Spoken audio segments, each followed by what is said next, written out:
show you today a plant that perhaps you are not growing in your garden. It's called Cucuzza.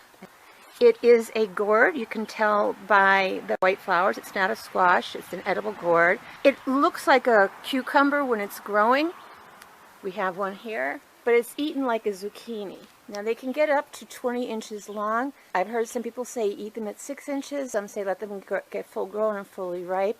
If you've grown it or eaten it, let me know which way you thought was best. You can see there's lots of flowers on this. Here's another gourd here. I understand they can grow 1 to 2 inches a day. So this should end up pretty soon having a lot of gourds hanging from it.